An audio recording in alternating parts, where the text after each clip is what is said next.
You open your laptop, type your brand into Google, and there it is, a new 1-star review that reads like a personal insult, not feedback. No order number, no details, just scammers, avoid, worst ever, maybe with some name calling for dessert. Your stomach tightens. Is this a real customer? A drunk stranger? A competitor's burner account? From the outside, most reviews look the same. Stars, a name, some text. Your emotional brain doesn't care if it's a real complaint or a coordinated hit piece. It just feels attacked. That's why your first reaction is the worst guide. What you need instead is a small, repeatable process that separates signal from noise before you decide what to do. The first step in that process is always the same. Capture, don't react. Whenever a review feels off, take screenshots of it in context. Include the username, star rating, timestamp, any profile info, and the surrounding page. If it shows up in Google results, grab a screenshot of that too. Then drop everything into your private reputation and security log, a simple document where you record anything that could affect your brand or your users' safety. In that log, write 1 or 2 sentences in plain language. New 1-star on Google, lots of insults, no details, or Trustpilot review accusing us of fraud, no order number mentioned. That alone pulls you out of fight mode and into, I'm collecting evidence. Now you investigate offline. Before you throw around the word troll, you want to answer a basic question. Is there a real customer and a real event behind this? Search your CRM, billing system, and support inbox for any name, email, or details you can extract. Sometimes even an angry, vague review hints at context: a city, a date, a staff name, a product. If you find a match, look at what actually happened. Were there tickets, refund requests, shipping issues, payment failures? This is boring, but it's your foundation. If the review talks about specific security or money issues, my card was charged 3 times. Someone logged into my account. They leaked my data. Check your logs. Look for duplicate charges, login attempts, password resets, IP addresses from unusual locations. You're not doing police work. You're just checking if your systems agree that something weird happened. While you're doing this, keep updating your log. Customer exists. Ticket opened last week. We did respond. No record of this person, no matching order. We see failed payment attempts, but no successful charges. Those notes will shape how you respond, if you respond at all. Only after this do you ask the key question: does this look like a troll? Trolls come in a few flavors. One is the drive-by, a profile with no history or a cartoon name, leaving one-line rants on multiple businesses. The language is emotional and generic. Scam, trash, worst ever, with no dates, no product names, no specifics that could be true or false. Often they've never contacted you through official channels. Another flavor is the coordinated hit. Several harsh reviews in a short window, similar wording, maybe on multiple platforms, often right after you anger a competitor, refuse a refund, or get caught up in a controversial topic. These might all be from different accounts, but they read like they were written by the same person or the same prompt. Then there's the extortion troll. They leave a brutal review and then email or DM you, pay us and we'll remove it, or buy our reputation service, or we'll tank your rating. That's no longer between respond versus ignore. That's harassment and, in some places, a crime. On the flip side, not every angry review is a troll. Some are just clumsy, emotional, or written in a rush. They might lack perfect detail, but still tie back to a real order or a real frustration. Others mix valid issues with unfair jabs.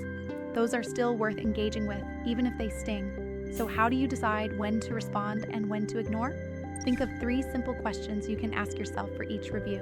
First, is there a real customer or real event here?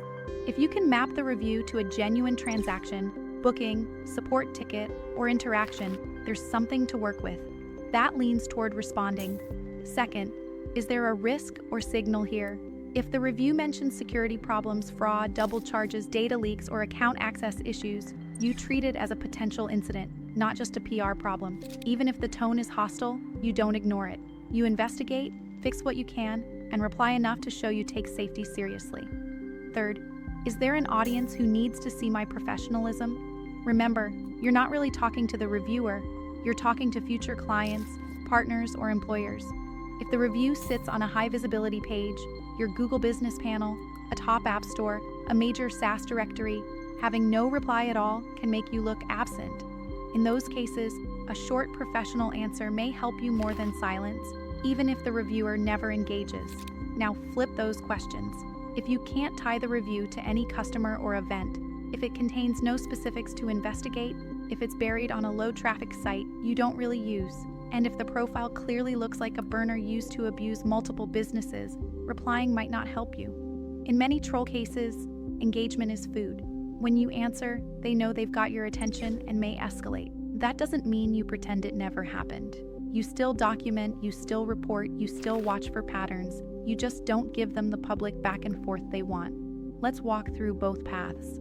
First, when you decide to respond, even if a review feels troll-ish, if there's any chance a real person had a bad experience, it's often worth leaving a short, calm reply that shows you're present. The tone matters more than the length.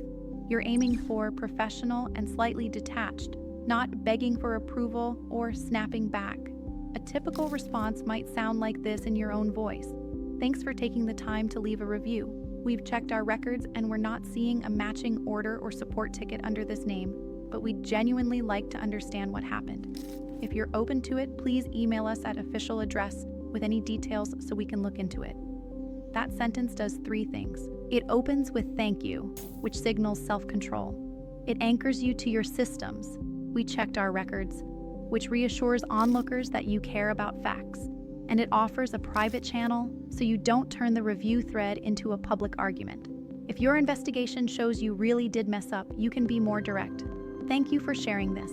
We've reviewed your case internally and can see we were slower than we should have been, and we're sorry for the frustration. Our team has issued a refund, adjusted your order, updated our process, and we've emailed you with details. If you don't see it, please reach out to contact. That shows ownership and action without dumping private data into the reply.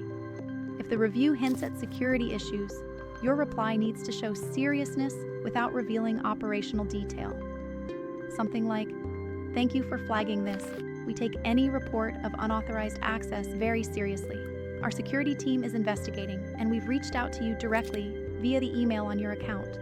In the meantime, we recommend updating your password and enabling two-factor authentication. If you have any additional information, please send it to security contact." Behind the scenes, you're also doing the security work, checking logs, forcing password resets if appropriate, and, if necessary, preparing any notifications you might legally or ethically need to send. Your incident log is quietly turning into an evidence file. Notice what all these responses avoid. They don't insult the reviewer, they don't argue line by line, and they don't expose personal details.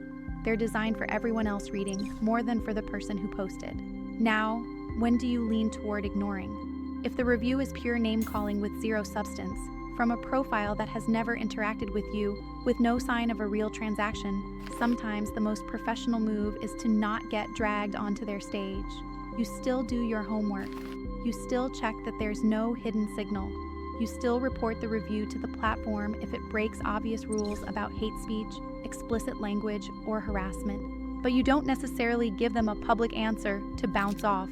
In some cases, you might combine ignore publicly with respond elsewhere. For example, if you see a trollish 1-star on your Google profile, but your other reviews are overwhelmingly specific and positive, you might decide to skip replying to that particular one and instead ask a few recent happy customers if they'd be willing to leave honest reviews. Over time, volume and detail will drown out the troll more effectively than a clever comeback. Where ignoring becomes dangerous is with extortion. If a bad review is followed by a message saying, "Pay us or we'll leave more," or "Hire our service to fix your reputation or we'll keep these up," that is not something you solve by replying nicely or staying silent. That's something you log in detail. Screenshots, email headers, dates, any payment instructions, and escalate. Report the behavior to the platform hosting the reviews using their abuse channels, attaching your evidence. Consider notifying your payment provider or bank if they target your customers. If the threats are persistent, financially significant, or include personal harm, consider contacting local authorities and, if you're a company, your legal counsel. What you don't do is pay. Paying extortionists doesn't fix the underlying risk, and it marks you as someone who responds to pressure. From a security standpoint, it makes you more interesting, not safer. Let's tie this back to your reputation and search results. because that's where your decisions show up. From a distance, someone scrolling your reviews isn't grading each reviewer. They're scanning for patterns in tone. A handful of negative reviews is normal. A handful of negative reviews with thoughtful, consistent replies from you tells a story. This is a brand that shows up. A handful of obvious troll posts with no reply, buried under dozens of specific 5 stars, is also fine. A handful of negative reviews with angry, defensive, or sarcastic replies from you, that's where you start to look risky. That's why you should make respond versus ignore a policy, not a mood. You might, for example, decide that you'll respond to any review that mentions a specific transaction, staff member, date, or product, claims security or financial issues, or appears on a high visibility profile, and that you'll usually ignore while still documenting and reporting reviews that are pure insults with no details, clearly reference a different company, come from accounts spamming multiple businesses in the same way. You don't need to publish that policy. You just need to follow it internally so you're not guessing each time with your feelings. Negative reviews hurt because you care. Trolls hurt because they feel unfair. The combination can push you into behaviors that make things worse, like doom scrolling your own review pages, arguing late at night, or obsessively asking friends to downvote someone. Having a simple process, log, investigate, classify, then decide, gives you distance. It turns, this person is attacking me, into, this is an input to my system. That's not cold, it's self-protection. It lets you be human in private and professional in public. You will get unfair reviews, you will get reviews that feel like trolling. Sometimes they are. Sometimes they're clumsy attempts to say, something went wrong and I don't know how to describe it. Your job is not to become a human lie detector. Your job is to build a small, boring, repeatable process that protects your name and your users. You log every suspicious review with screenshots and dates. You check your own systems before you decide what to say. You learn to spot the difference between angry but real and empty but loud. You respond where your professionalism will be visible and useful. You ignore, while still documenting and reporting, the pure bait. And you treat extortion and coordinated abuse as incidents, not just reputation stuff.